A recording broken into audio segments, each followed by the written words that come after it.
Hello and welcome to Art, Creativity, and Wellbeing. This is the show where we are always working to help you give yourself the same kind of care and love that you are very accustomed to giving others.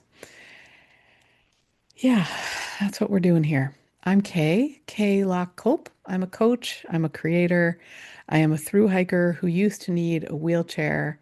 The reason I needed the wheelchair was because I was not proficient at giving myself the same kind of care that I was trying to give to others. And a big part of being able to recover from that and eventually be able to do things that I love, for example, hiking across northern England, I that looked at through one lens is all bringing care for myself in the same way that I would bring care for others. And I'm glad you're here today. Originally, this episode was going to be out on Tuesday, and instead, I'm publishing this one on Saturday, the 31st of January, and I'll tell you why very soon. What we will be doing in this episode, the bulk of this episode, is looking at the Days of Creation 2026 game that I made up. The link to it, if you'd like to learn more, is in the show notes, and you can do it yourself if you want to, or maybe you already are and you're following along. I mean, that's one another way that this can be happening too. What I did was I dreamed up this idea that, and I took it from other ways of doing this. I want to say this wasn't like an original Eureka to me idea, but what I did was I adapted it so that over the first 12 days of January, each of those days corresponded to 1 month of the year 2026 for me. And so I made a little workbook and I wrote some observations that I was experiencing on those days. And as 2026 unfolds, I'm I'm and we can be doing this together because you could be doing it, or you could just be listening along, right?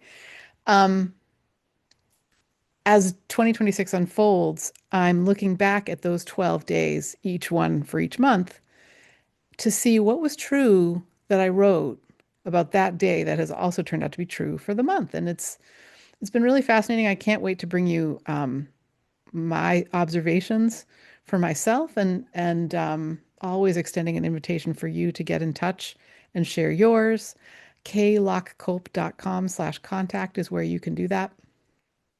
Uh, and I'm recording it and releasing it today because a special, very important episode, not that this isn't very important, but I would say an urgently needed episode is what is in fact going to be recorded and released on Tuesday. And that is, I have a friend who is the chief of police in Ashland, Massachusetts. Her name is Kara Rossi, and she leads with love.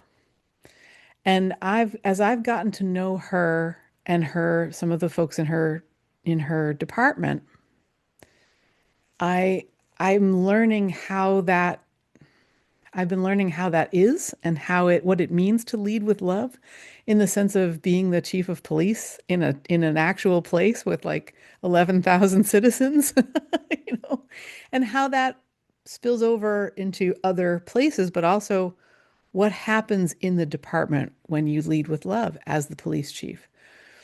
And we are taking questions. I'm bringing Kara questions. I've got some absolutely amazing questions already. I have a group online called Dreamers and Doers, and the members in that group have just risen to the challenge of. I don't think it was a big challenge for them to think of some questions that they wanted to hear about from a police chief who leads with love in the United States. I think that felt like music to people's ears. And then some other questions that have come from in fact in this newsletter space I sent out a request for questions if anyone had a question for the police chief, and that people have been responding there as well. So we've got some really good questions. Uh, I'm sure we don't have all the really good questions. So if you have one or more than one, please send it along. Same for basically everything. It's the same contact place. Like anytime I say write to me, please, either into my inbox. If this comes into your inbox, then just hit reply. But if you're not yet a member of the newsletter version of this show, go to klockculp.com/contact. Recently, I had a conversation with someone who you will hear from over the coming months. And one of the things that she said was that she really enjoyed my contact page because of the expression on it. There are no strangers, only friends not yet met. And she just loved that. She felt very comfortable writing me a note with a question and with, to open up kind of a conversation, because she saw that. And that is, I think that's really how I live my life. There are no strangers, only friends not yet met. And yeah, so that's the spirit in which I'm inviting uh, Kara Rossi, the police chief, onto my show, and it's the spirit with which I'm recording other guests for you. 2026 is turning out to be, in this podcast's almost 12-year run, which every year has featured awesome guests. I mean, 2026 is just knocking it out of the park. I'm so excited for who we're bringing for you. And I think on that note, so please write with your questions for Chief of Police Kara Rossi, to klockculp.com/contact, and get your playbook if you have one, of the Days of Creation 2026. And if you don't, again, the link will be in the notes, so you can play along even later in the year than January. You can still play along, and this newsletter that I'm putting into the notes here will show you how if you'd like to. So this is my copy of it. It looks a little bit different than others because I discovered a way to make it look a little less hard to read, but it still has the same. It's got lots of magic sparkles and stars and all kinds of cool stuff. Um, so what you do is on January, or on the corresponding day to the corresponding month that you are recording in this book, you write down the responses to a couple of questions. So, like, were there any dreams that felt good for you? Um, what was your outside time like today, if you got any? Like, what did you notice? What came up? And then, I invite, as you go through the day, bring your attention to the feelings and impressions that are particularly comforting, cozy, delightful, joyful. And so on the 1st of January, these are the things that I did on New Year's Day, just a little less than a month ago as I'm recording. And I wrote down those observations for the month of January. And then I knew that I would look at these again at the end of the month of January and say, what was that like? Like how did that day correspond to that month, to this month? And it's been so interesting to see what's come up. Because maybe even, I was just going to say, even with the upheaval and the turmoil and the fears and things like that, that I have been feeling, and that I've been witnessing lots and lots of people feel, um, I think those have made what I wrote on the 1st of January even truer. Uh, and all right, so let's get into how that is, or how that looks. I didn't have any dreams that night. So what I wrote was, the question I had asked was, first, did you have any dreams that felt good that you wish to record here? And I just wrote, not yet. The outside time area, I actually drew some little animal tracks. It's funny. Even less than a month ago, right? I don't remember, or at the very beginning of this month, I do not remember seeing these animal tracks. Um, I remember that it's like I have a memory that that recalls, it's almost like a dream where I'm recalling, oh yeah, I did see animal tracks that day. And I drew some of them into my book. And like I didn't, what's interesting to me is they're different kinds of animals. So the one's bird tracks and one looks like maybe like bunny tracks or something. Um, and they're intersecting. And I remember that about them, but like I almost have trouble defining where I was, out in our woods, for example. I just, this is in here and so I know it was that day. In fact, when I opened this up, I was like, oh yeah, that was the day where I saw those intersecting, overlapping tracks. Um, and it was just really super peaceful and everything felt, it was very cold. And everything felt just peaceful and nice. I walked down, there's a brook down the road that I walked down to, sort of down the end of the road. And I can remember that what I wrote down in here was that the brook itself was very high. There were no rocks. It was the highest I've ever seen it. It was running, the middle of it was running, but everything else was like frozen solid. And I got to a point where I didn't want to get any closer because I was concerned that I would just slide right down the road into the brook.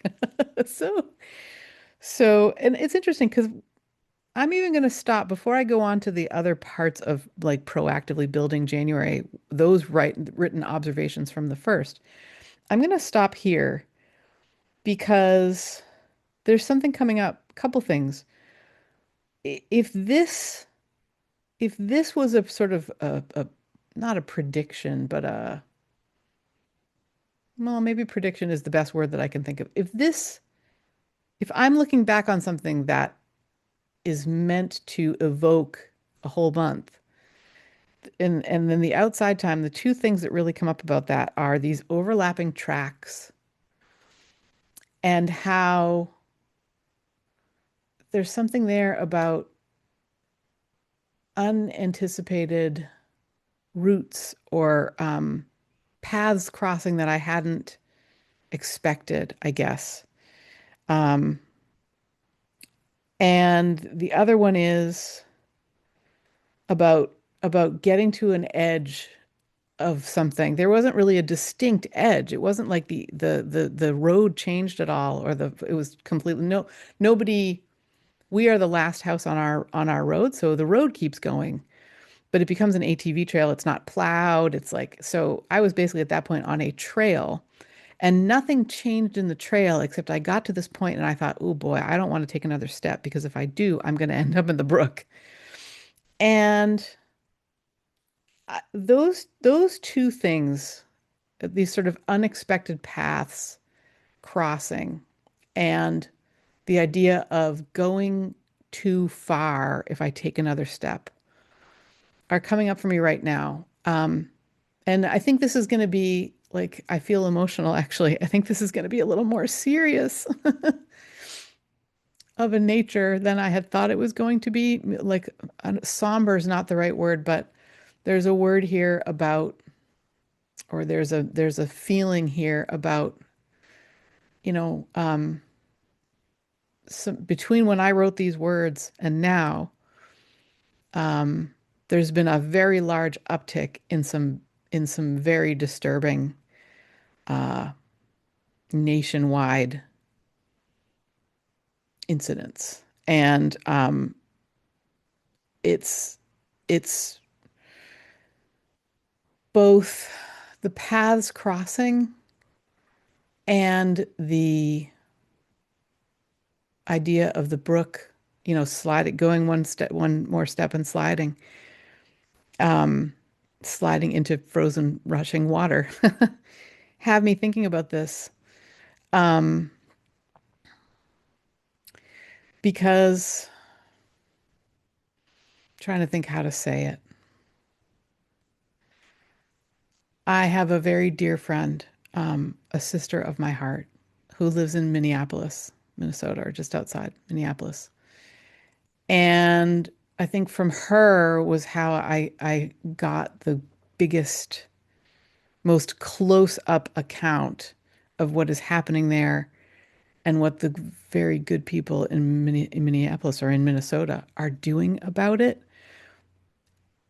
however, hearing about, not however, but at the same time, hearing about the things that are leading up to the ways that people are helping, like so people are helping by, in my friend's case, shepherding, like going to restaurants where non-white people work who are afraid to go to work, and either walking them to and from work, or sitting in the restaurant so that there's a presence there, because the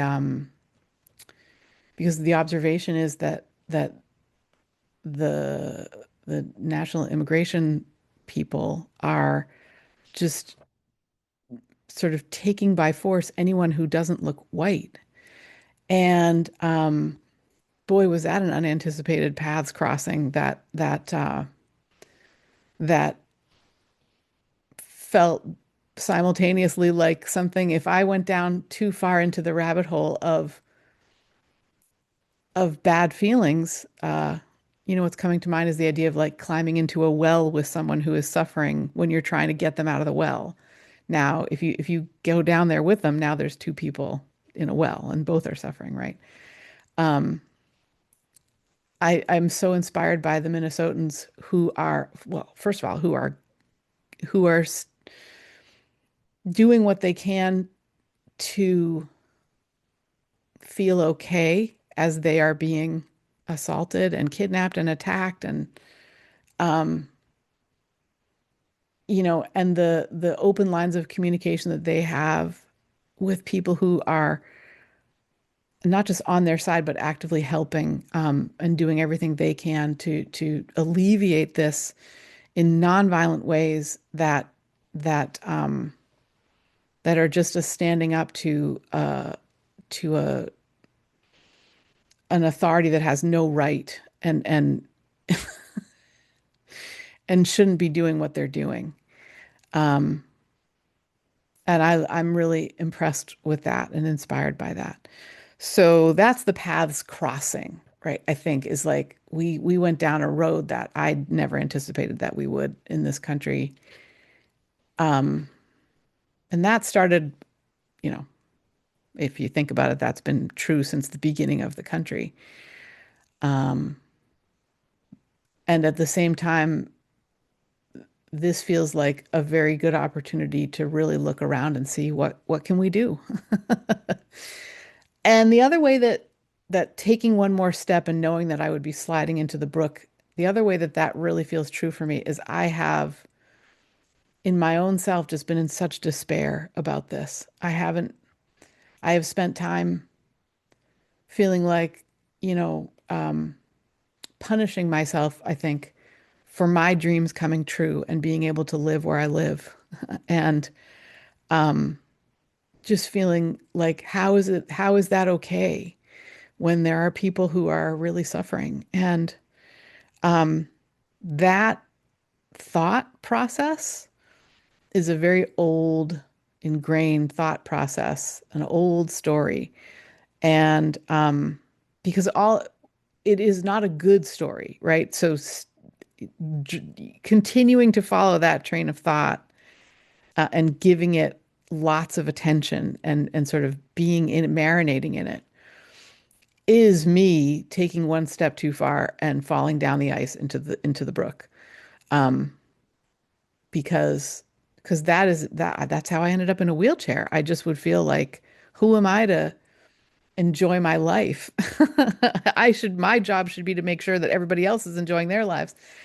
And it was so interesting because not only did I end up feeling really, getting really, really ill, and still today having some of the challenges, like my hands, I have about 50% use of my hands on a good day, um, which is great from when I started, when I had almost no use of my hands at all for months, months and months and months.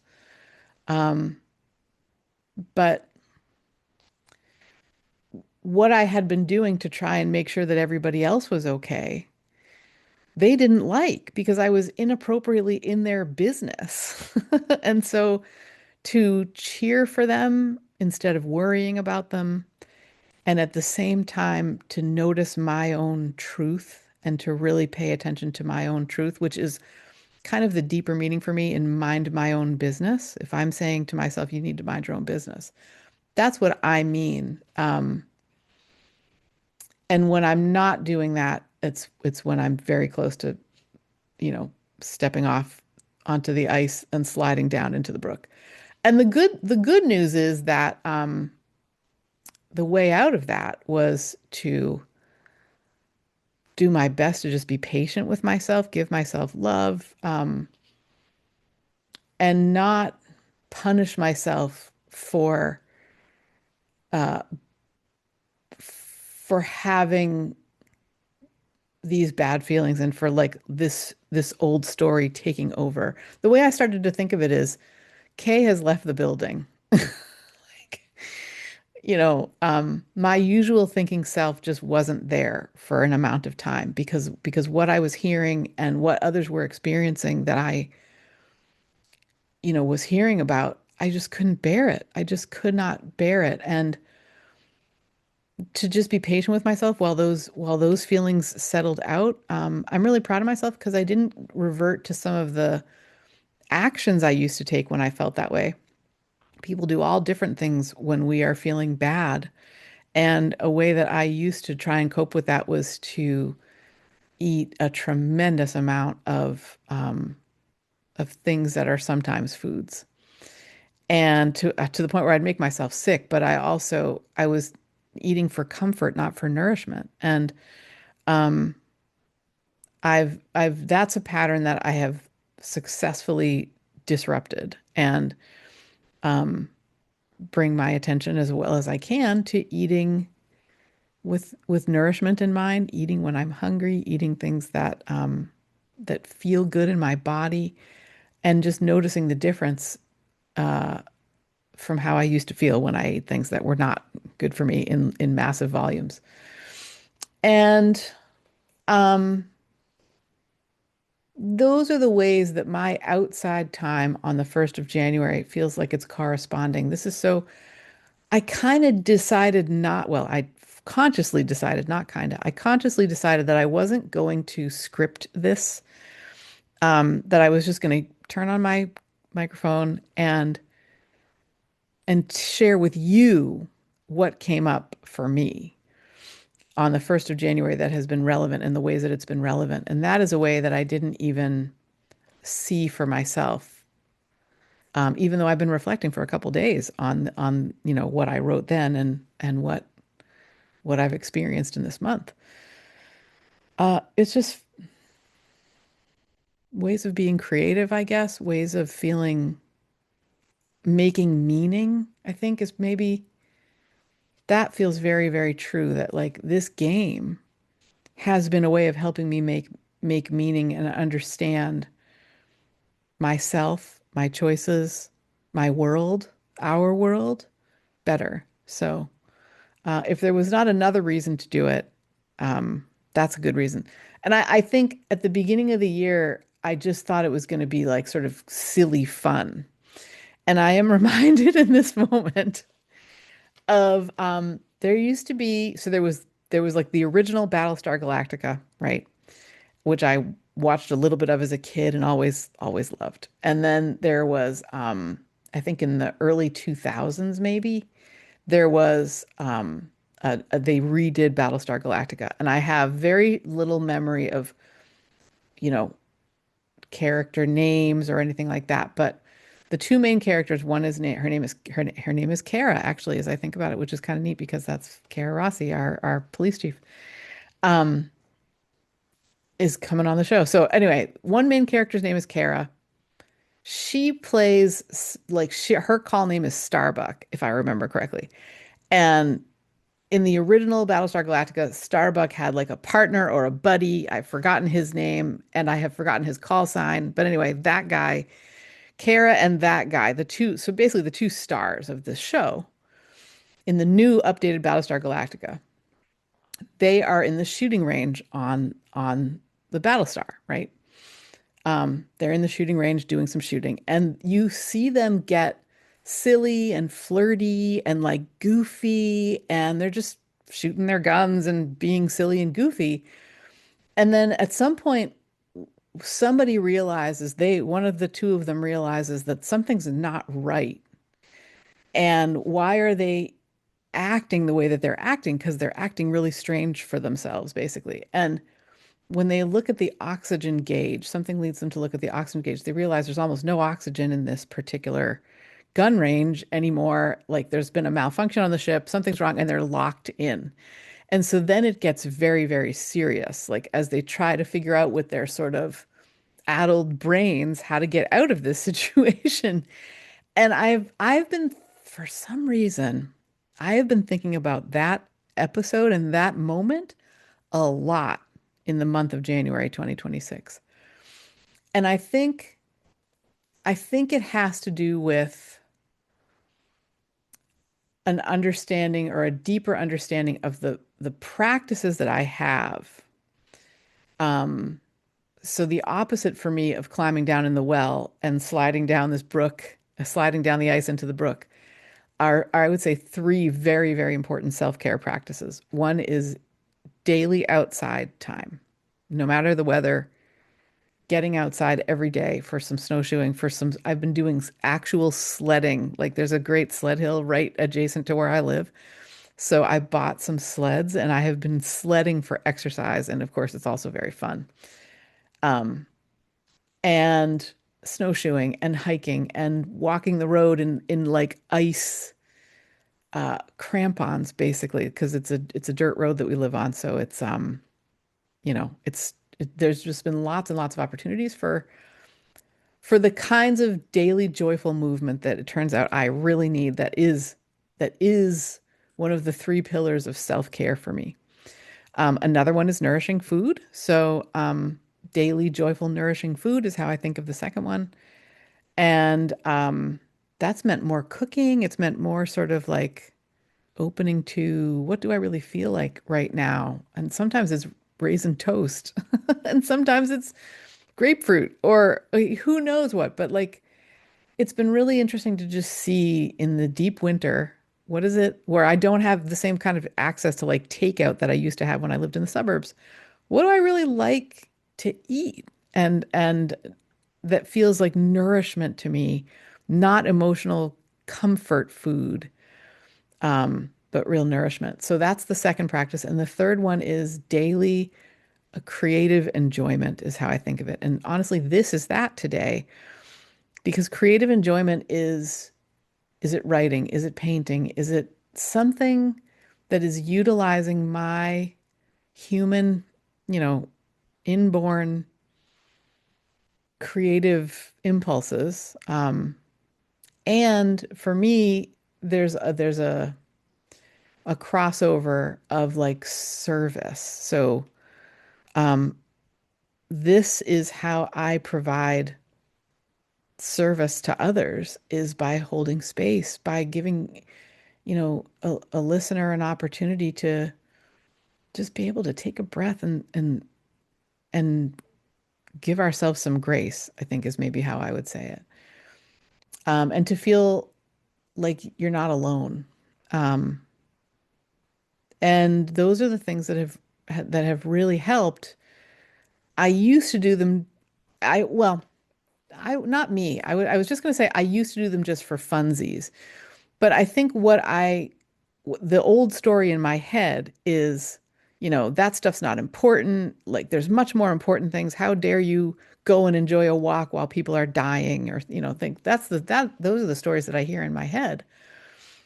Um, and so I used to just do them feeling a little silly, a little goofy, and just feeling that way, right? Like if I think about, but now that something really serious and important, it feels like is happening on a national level, I'm understanding that these practices are absolutely crucial. Like this is how I uh, get my oxygen. It's how I get out of the dark situations that my brain sometimes finds itself in. And so that's why that Battlestar Galactica scene has come up frequently. It's just been it's funny how the brain works sometimes. It endlessly amuses me how creative humans are. We're creative in so many ways. Um, yeah, so then the third part of this is I called it proactively building January. As you go through the day, bring your attention to the feelings and impressions that are particularly comforting, cozy, delightful, and joyful. And I've been looking back on my notes. Again, not sure how they correspond to January necessarily, but a couple of things have come up. So, one thing that I wrote on that day, I read a book. I'm actually just listening back to it now in audio, but early in the year, late last year and early, like the last couple days of 2025 and then early 2026, I was reading a book called Miss Pettigrew Lives for a Day. Um, it was written in the 1930s, and it it does have there's perhaps three or four lines in it that I find, and you might find if you decide to read it, a little bit problematic. I mean, I'm as an Italian, as a person of Italian descent, um, part of my heritage is Italian, and to hear the ways that someone who's not British are being disparaged, particularly in Italian, like conclusions are made about this person just because they happen to be Italian. And that's how the portrait of this character is drawn based on that, the sort of like inherent evil in all Italians is basically. So I'm like, well, I'm gonna have to take some of this book with a grain of salt. There's a couple of other little places like that. But I mean, that's maybe 8 lines in a book that's several hundred pages. And that is so heartening and wonderful. And there's a part, so Miss Pettigrew is a woman who she was brought up as a lady in England. She has been really, really down on her luck for decades. She's just had like position after position as a governess that hasn't worked out, and she feels very she's malnourished. She's she just she hates her life, she hates herself, and all at the same time well, I wouldn't say she hates herself, but she certainly hates her circumstances, and she just doesn't know what to do about them. So one day at the beginning of the book, she goes into the employment office where she's trying to get a position as a governess again because that's what the world has given her, as the only occupation that she feels she can have. And she gets sent to the wrong address. And there she finds an absolute adventure awaiting her. And she decides that today, just for this one day, she's going to live. And one of the first things that she does on that day, it's fun too because it's like the chapters are timed. So like the first chapter is like, I don't remember, 8:35 a.m. to 10:06 a.m. or something like that on this one day, right? And in one of the first chapters, she the young woman at whose door she has arrived has been given a pillow or like a sort of a on a beautiful setting um, an amount of cocaine, and this is in 1930, like I think 38 or 34 or something like that. Um, and this young woman is like, I don't know what to do with this. And Miss Pettigrew knows with absolute certainty what to do with it. She picks it up and she goes and she flushes it down the sink. And the young woman that she's speaking to goes, "Oh, thank you." Like I didn't know what to do with it. And I wrote that in here as how, first of all, I wrote Miss Pettigrew is all four of these: comforting, cozy, delightful, and joyful.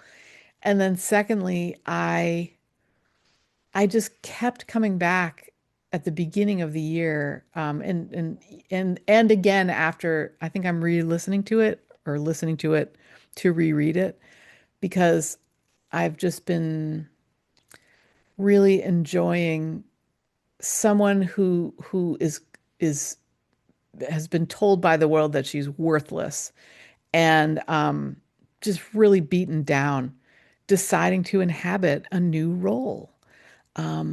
There's a part, I didn't bring my notebook up here, but there's a part where she says something like, Oh, I won't remember, but there's a part where she says she talks about how she wasn't going to argue against her own happiness, something like that, because she'd been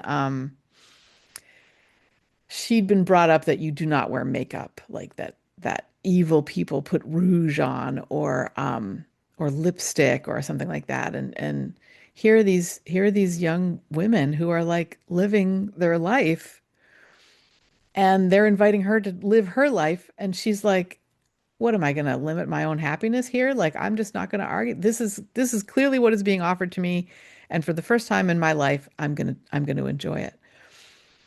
And you just see her step into this new role and there's humor in the book. It's great. Like it's been so heartening to read while I've been witnessing what's going on. And so that's something that came up in January. Um, yeah, and I think the other thing that the other thing that is in this book is a page that says, in this case, it says this was January 2026. So I invited that we return to this page as January unfolds and then ask what's true that I wrote on the first. And we've talked about some things that are so true that I wrote on the first that I didn't even see until I got on here with you. Got in here with you. Something that I did think about was how, like, what I wrote about on the first was about simple joys and aligned feelings, the footprints, right? The nature, the simplicity, the peace of the beginning of the year was really how it felt. And then how did January unfold in the end? Um, and what I wrote here is that January has been a massive invitation to trust what wants to unfold and to stay with what is actual and happening instead of getting caught up in my thoughts. And that right there, the trusting what wants to unfold is um was the experience of January 1st. I was enjoying the heck out of January 1st. I feel like a like a Disney character who's just, at play in the woods is basically kind of my feeling. And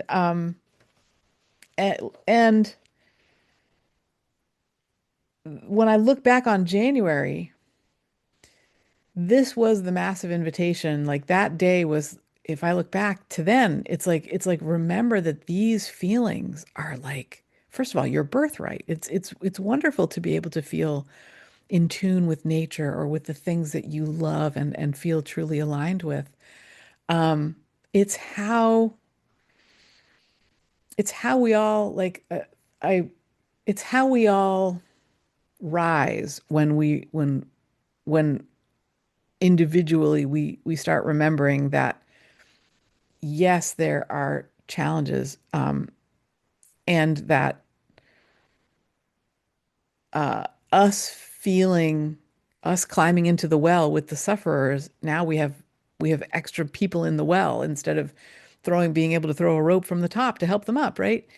Um, Feeling okay inside. It doesn't even have to be, it's not like feeling great or like Disney or, like you're on the best vacation ever. It's not woohoo kind of feelings, but just okay to be able to say, all right, I understand that these events are happening and I can be sure to tend to my own truth and know that I'm not adding to the suffering by suffering myself. And you giving grace when you do, because golly, that sometimes it's really hard not to. Um, and January was a massive invitation to keep at least the okayness in sight and just remember, right now I was feeling this way, but the feelings will pass. As all feelings do. Like the only thing that stays the same is change. That's something that I've been thinking about a lot too. And And eventually I got to the point where I had a light bulb idea about bringing a friend on who might actually have something in her line of work as a chief of police to contribute to help others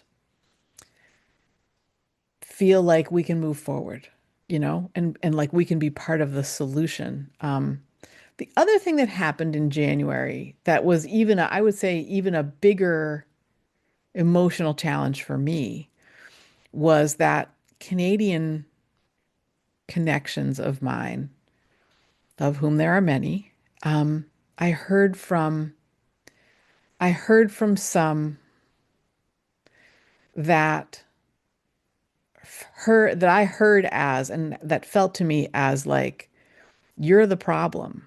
You, Kay, are the problem. Um, and boy, did that send me off the deep end in the sense of like, I felt well, what it did was it helped me realize what's most important to me. Most important to me above everything is that feeling of connectedness, and that whoever, how can I say this? When I would get messages that to me felt very blame filled, or yeah, blame filled, I started to I learned how to be curious about what was going on for them instead of taking it personally as a personal offense, so that I wasn't resentful and angry back, but that instead I was giving back the energy that I would choose to give back. And that energy was love and compassion. So, for example, what I would say is, um, uh, I, you know, I feel you. I completely understand why you have these feelings. They're very, very understandable. And for my part, actually, with one person in particular, I said, I hope that sometimes you can think of those of us in the United States as also looking for solutions. Like, we do not like this either. Masses, millions upon hundreds of millions of us do not like this. And we are doing our best to look for solutions that are nonviolent, that are peaceful, that are upholding of everyone, because those are our beliefs, hundreds of millions of us, right? And at the same time, to offer understanding with what the person's going through, and to say, this was what made me cry every time and will probably make me cry now. Is, for my part, I would say, I did say, I have nothing but love and compassion for you and your loved ones. And that, once I started to understand that that was the most important thing that I would want someone to know, it made everything else sort of fall away or be easier to deal with. Like, now I understood what is most important to me is that the people that I love, which is a lot of people, it's basically everybody, right?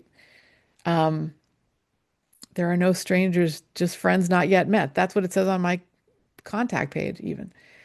Um, that those people know that I love them with all my heart, and that I will never stop loving them. And nothing will ever change that. Um, that I felt some peace knowing that in myself, because that feels like something that I can cultivate or do even when things get scary and bad, as I can remember, oh yeah, like, you know, I can remember love and compassion. And um I can gauge how well I'm feeling inside by how true those statements feel for myself as well. Um, yeah, a different energy today, huh? I don't I think, how can I say? It felt really important to bring you this, even though it truly feels so raw and unpolished. But I think it's important for you to know that, I don't know, that you're not alone and that however messy and unpolished, um, what I feel for you in my heart is love and compassion. And to allow myself the grace to let this be what it is and to know that that's the best. Because once I've got that kind of level of presence and awareness, that's the best place to take steps from. And what's been really fun is people like Chief Kara Rossi have kind of come into my memory of, oh, this is something that I can do that will help. And as I said, we're helping in other ways too, as I'm sure you are. And if it doesn't feel like enough, I understand that. And thank you for doing something, even if it doesn't feel like enough, even if it's even if it's just getting out for a walk or telling a friend that you love them and that you have compassion for them, if that's how you're feeling. Um, and giving yourself the grace when you don't like have the good feelings. Because I think that's how we get out of this. We figure out together how to be peaceful and how to love and how to have those be the feelings that we approach any situation with, um, leading with love is, it's funny, we keep coming back to that, right? That my police chief friend has offered for, as how she operates and leads and how her department runs and works. And that's meant, that's meant lots of respect for, uh, for the officers. It's meant lots of respect for the citizens, that whoever they encounter when they're out doing their work. And I think this is really important. It means respect, not just for the people who are doing good in the world, but the people who have made not good choices too. And I can't wait to bring you this conversation. I don't even know how it's going to unfold yet, and I can't wait to bring it to you. I just know it's going to be awesome. If you have any questions for Chief Kara Rossi of the Ashland, Massachusetts Police Department, please get them to me before Tuesday morning, before 9 a.m. is what I've been saying, Tuesday morning. And please send them to klockcope.com/contact. Again, the link is in the show notes because I've noticed this with other times where I've asked questions. It'll be, 3 days later, and I go into Facebook or LinkedIn or Instagram, and somebody's asked a great question, but I didn't see it because I wasn't in those places at the same time that they were. So if you've got questions, send them to the contact page on my website is the best place, and I will do my best to get them in there. Um, happy. I just wish you some happiness today, some peace today, some grace today. Um, and that I just wish you to know that it feels good to stand with others, and I'm glad that you're here with me. And I'm glad to be here with you. Yeah, I think I'm going to wrap it up right there. Lots of love to you. We'll talk soon. Bye bye.